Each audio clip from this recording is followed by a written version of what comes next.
Olá pessoal, tudo bem?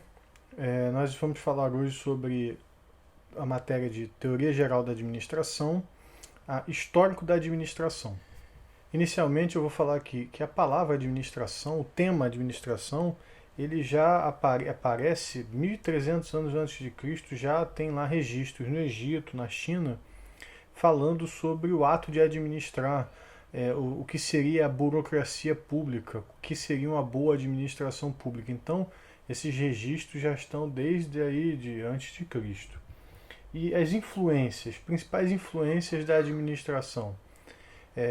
Primeiro eu vou falar sobre Sócrates, com a universalidade da administração. O que seria a universalidade da administração? Em todo grupo ou toda coisa que um homem pega para chegar a um objetivo, ele está administrando. Então a administração está em tudo. O homem, chefe da família, administrando a sua família, ou a mulher, chefe da família, administrando sua família. Lá no culto, a pessoa responsável pelo coral, ela ficou responsável pelo coral, então ela está administrando o coral. E assim por diante, em todos os lugares da nossa vida, né, dentro de um grupo de amigos, aquele que vai fazer a festa de final de ano. Então, se a pessoa tem a capacidade de administrar isso, quer dizer que ela tem a capacidade de saber quais são os objetivos, qual o caminho, traçar uma estratégia. Então, o ato de administrar, ele pode ser de pequeno porte, né, com esses exemplos que eu dei, até o grande porte, a administração pública, do Estado.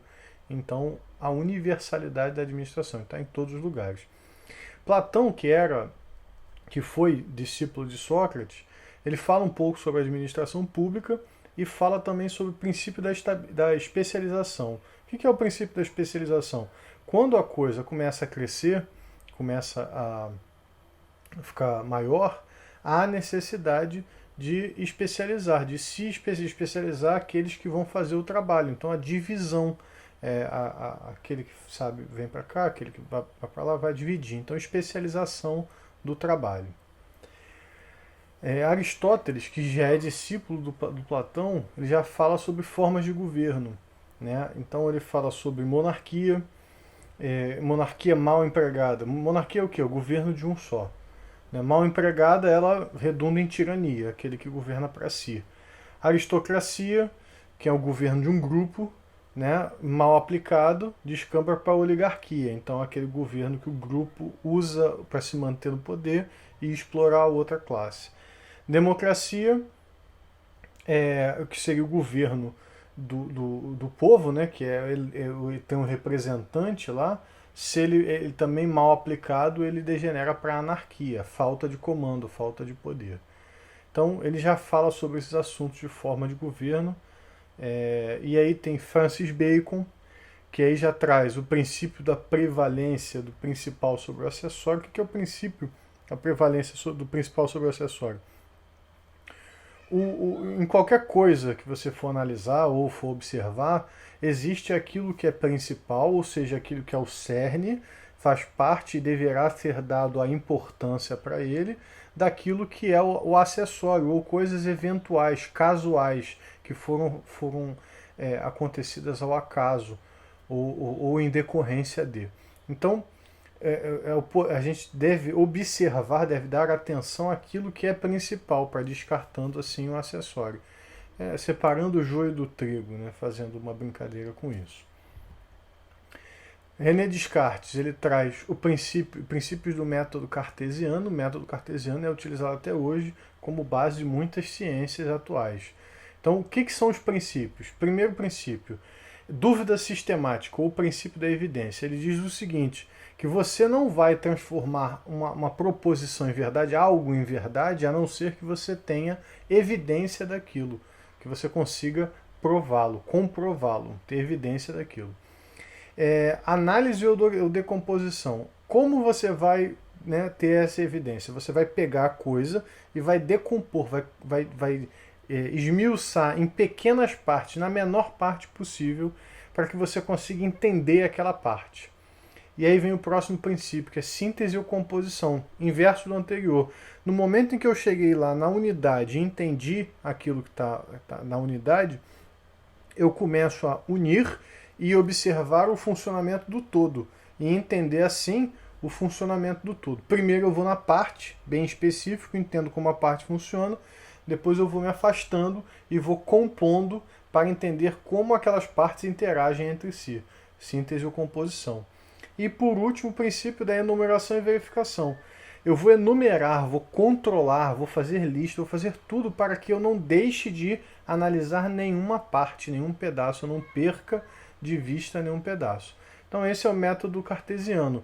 Você vai decompor até a mínima parte, entender a mínima parte, vai juntar e entender o todo, vai controlar para você não deixar nada de fora e com isso você vai criar uma evidência para que você atribua uma verdade sobre aquilo.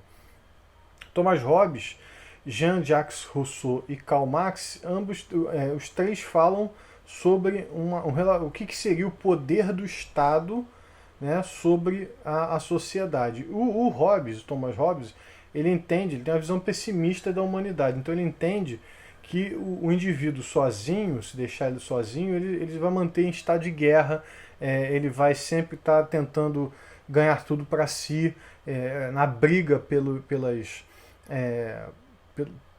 recursos, né? Ele vai estar sempre nessa briga. Então ele precisa abrir mão de uma parte da sua liberdade para que um grupo mantenha mantenha o poder, mantenha a paz, mantenha aquilo organizado.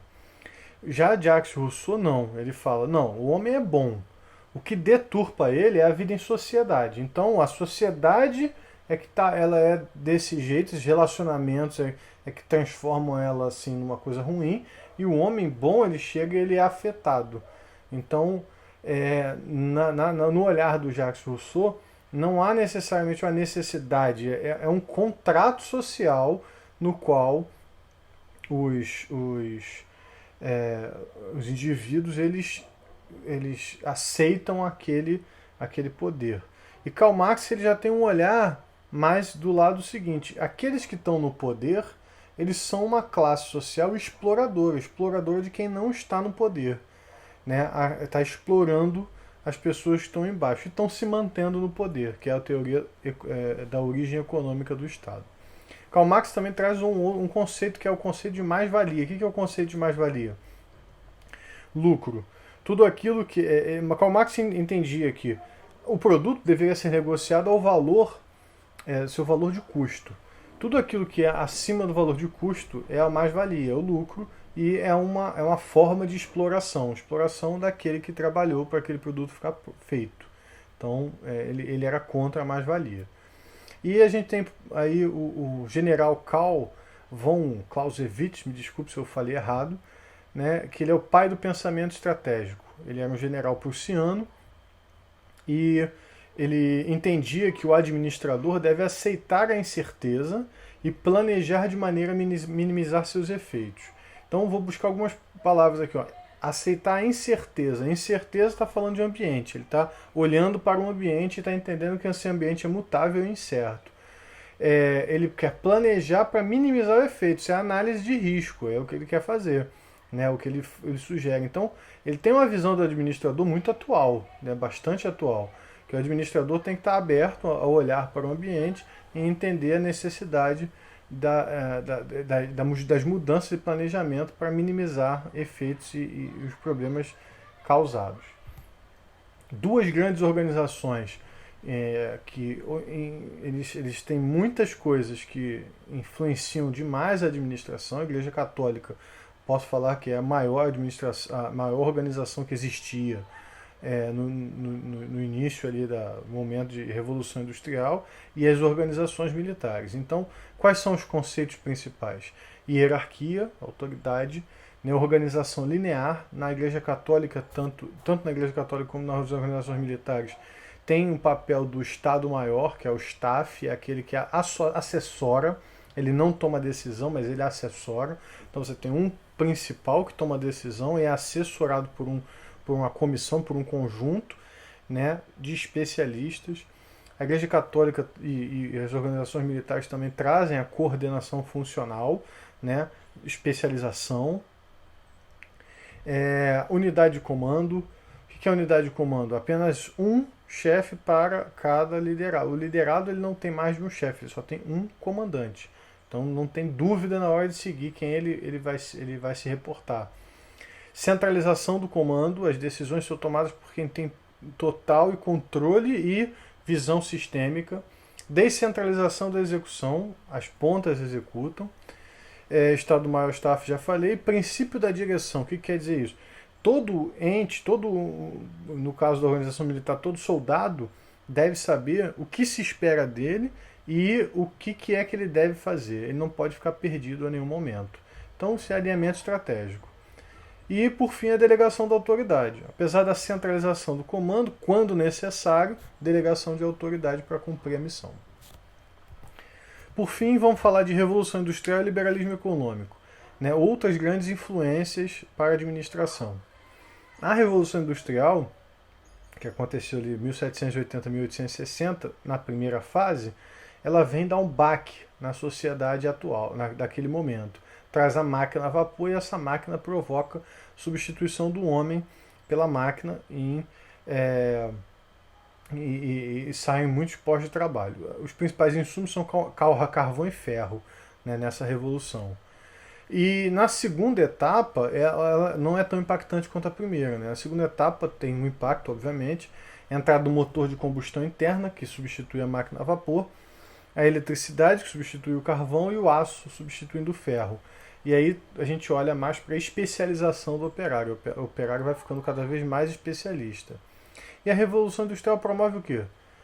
Ela sai de um tipo de produção artesanal e vai para um modelo industrial. O que isso provoca?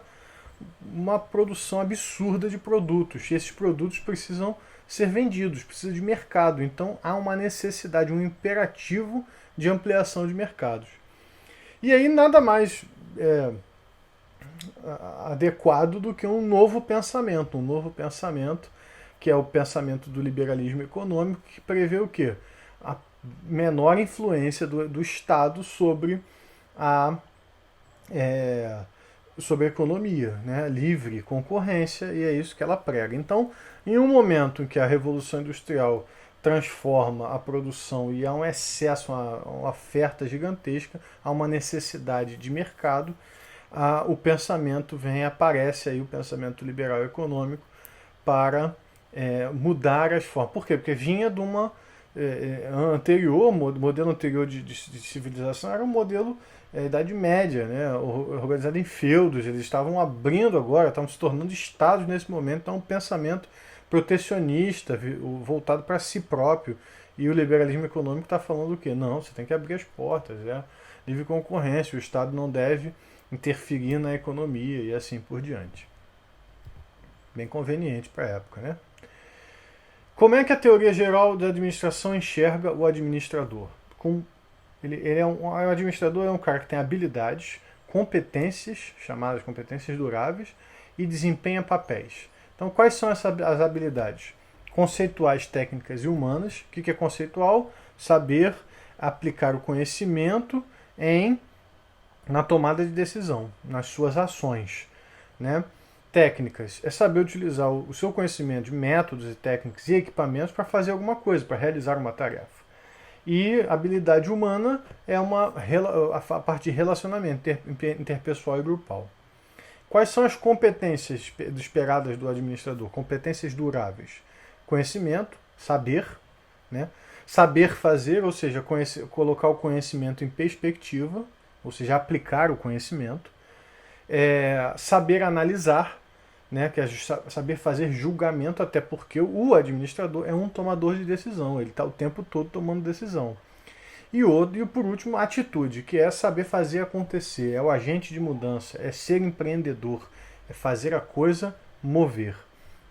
E quais são os papéis desempenhados? Papéis interpessoais, informacionais e decisórios. Interpessoais, que é a influência entre pessoas, né? A parte de liderança, fazer a ligação, representar, né? Informacionais, intercambia e processa a informação. Então ele pega a informação e leva de um lado para o outro. Ele dissemina, ele é o porta-voz, ele monitora para ver se tudo está acontecendo. Ele monitora a informação vinda do externo, do ambiente. Poder decisório, papel decisório. Ele utiliza a informação para tomar decisão, né? Ele empreende, ele resolve conflitos, ele aloca recursos. Então ele está o tempo todo decidindo, julgando e decidindo. Tá? Quais são as variáveis que a administração observa? Né? O que é importante no olhar da administração para ela analisar, para ela estudar? O ambiente como um todo. Dentro desse ambiente você tem o quê? A organização e a concorrência. Então você vai estar olhando também para a organização e a concorrência. E dentro da organização você tem pessoas, tem a estrutura e tem tecnologia. E essas pessoas desempenham tarefas. Então essas são as variáveis: ambiente, concorrência, pessoas, estrutura, tecnologia e tarefas. Tudo isso no olhar de uma organização. Quais são as megatendências? O que é megatendências? Né? Megatendências é aquilo que está acontecendo e é a tendência social atual. A sociedade já está mudada, já não é mais industrial, ela está numa era da informação, sociedade da informação. Então a informação ela ganha um poder muito maior. O que era uma tecnologia simples, normalmente dual, né? Você tem isso ou aquilo, você está por uma tecnologia sofisticada, é múltipla, tem diversas opções, vários caminhos. A economia que era nacional, ela passa a ser mundial, globalização, a concorrência se torna mais aguda. O curto prazo, você começa a olhar para longo prazo, né? Mas as atitudes que você toma aqui não são mais para curto prazo, são para longo, pensamento estratégico. Democracia representativa para participativa. As pessoas não querem mais ser representadas, elas querem participar da decisão, elas querem fazer parte, estar junto. Hierarquia para hierarquia, né? Ou seja, uma comunicação vertical, eu mando, você obedece, e passando para a comunicação lateral. Né? Nós vamos decidir, é o grupo, é uma organização em rede, a comunicação lateral, que dá o quê? Centralização para descentralização, tomada de decisão mais próximo do cliente. Então, sai do centro, sai do topo e vai para a ponta, vai para o meio. E ajuda institucional para a autoajuda, que é exatamente o que a gente está fazendo aqui. Né? Antes você precisava de uma escola para aprender, hoje cada um procura a sua forma de aprender aquilo que melhor serve para si. O aprendizado ele não está mais nas mãos de instituições. Você próprio pode fazer, você próprio pode se ajudar. Bem, então fazendo um resumo final do histórico da administração, a gente tem que falar que ele, desde os primórdios, ou seja, desde 1300 a.C., já se fala em administração, lá na burocracia pública, Egito e China, que os principais influenciadores são Sócrates, com a Universidade da Administração, ou seja, a administração faz parte de tudo, está em todos os lugares e em todas as pessoas que tomam a frente de alguma coisa. Platão, que também fala um pouco sobre administração, ele fala sobre o princípio da especialização, ou seja, conforme maior cresce, mais você precisa dividir para poder botar especialista tomando decisões nos lugares certos.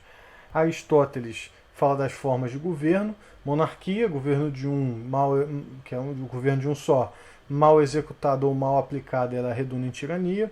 Aristocracia, governo de um grupo, mal aplicado, descamba para uma oligarquia. Democracia, que é o governo de um representante de todos, mal aplicado, ele degenera para anarquia.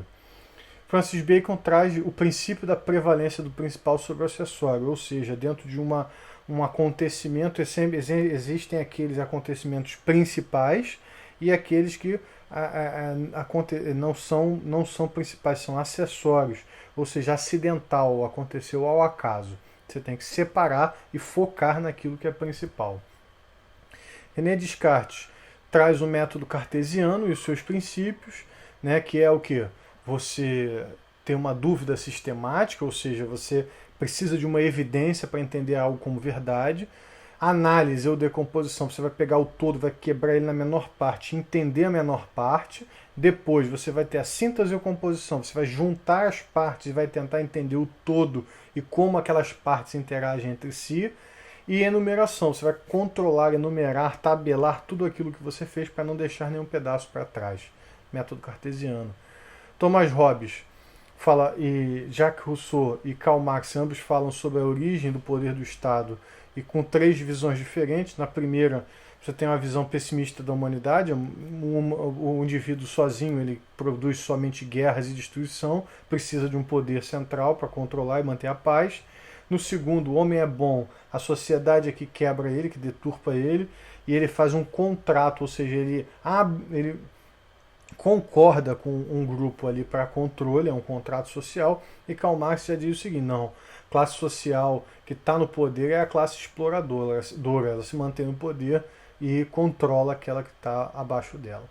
Karl Marx traz ainda mais-valia, o conceito de mais-valia, o que seria isso? Lucro, e ele é contra a mais-valia, ele diz que o produto deve ser vendido ao preço de custo dele, e qualquer coisa colocada acima é a mais-valia, ou seja, é o lucro que caracteriza a exploração daquele trabalhador.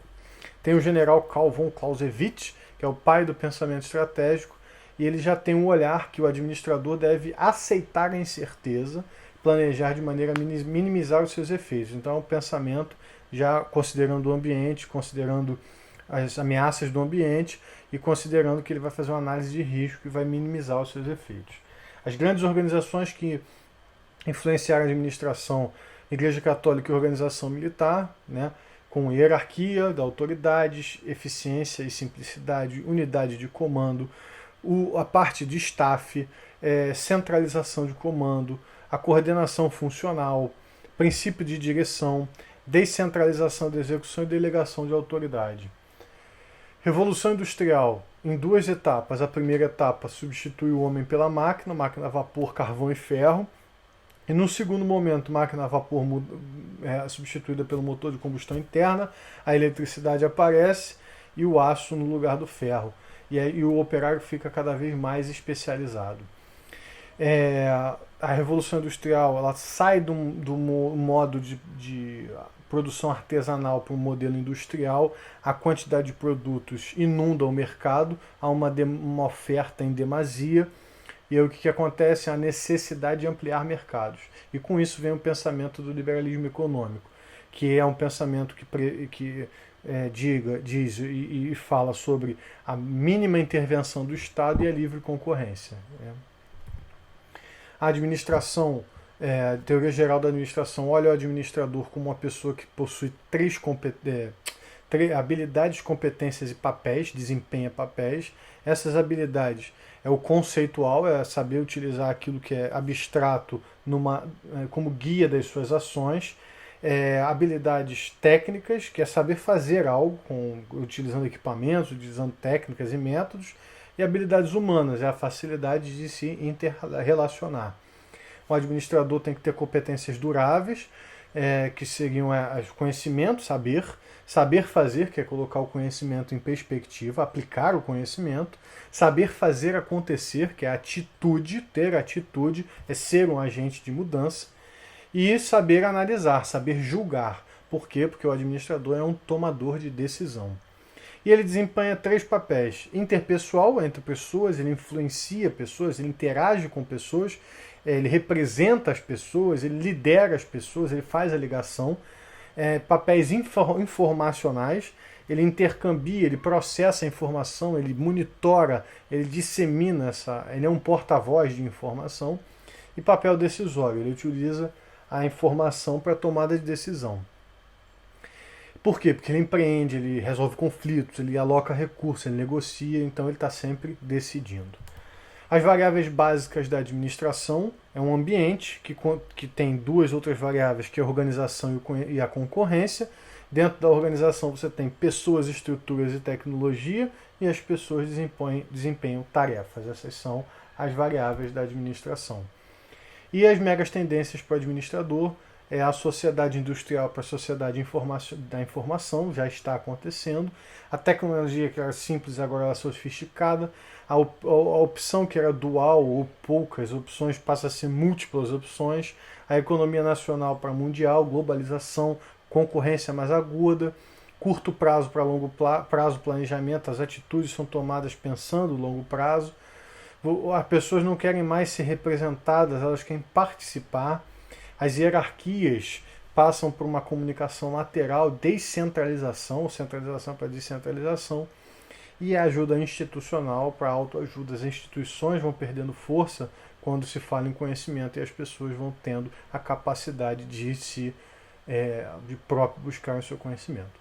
Espero que eu tenha ajudado. Um grande abraço e até o próximo vídeo.